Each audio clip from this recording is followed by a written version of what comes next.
In the ancient traditions of Nareen, long before the modern idea of soulmates, there existed the Bintu, beings of radiant light said to share a single soul divided in two. They were not symbols of love, but literal reflections of one another. Two bodies, one essence, separated at birth. Among their kind, none are remembered more vividly than Leonas and Mela, the pair whose story would come to define Nareen's understanding of love, loss, and divine endurance.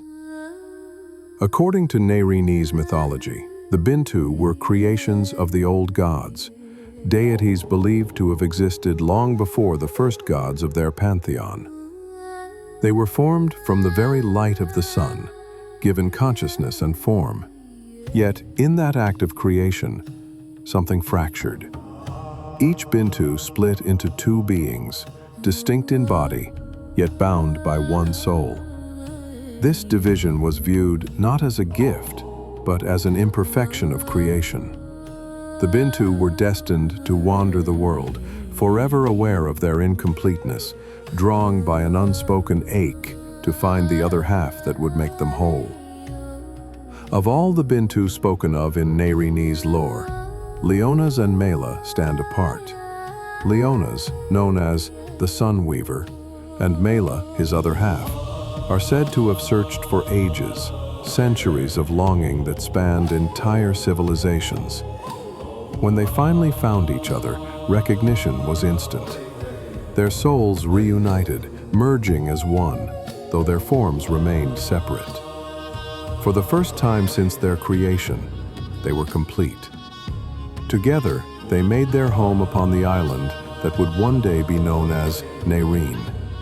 There, surrounded by rivers and rising mist, they built a life rooted in warmth, love, and devotion. And from their union, a child was conceived. But their peace was short-lived. The child did not survive birth, and Mela's grief consumed her. The Nareenese texts describe her death as one of the first known cases of a heart breaking beyond repair.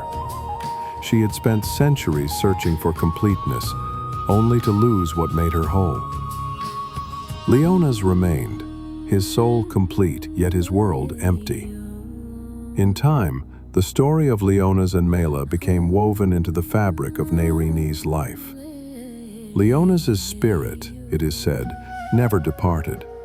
He became a guardian deity, protector of lovers and newborns, understanding both devotion and loss.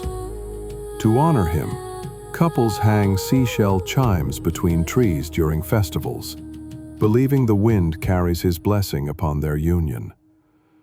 When a child is born, families place a small golden token, a sun chip, within the infant's swaddle, asking for Leonas's protection.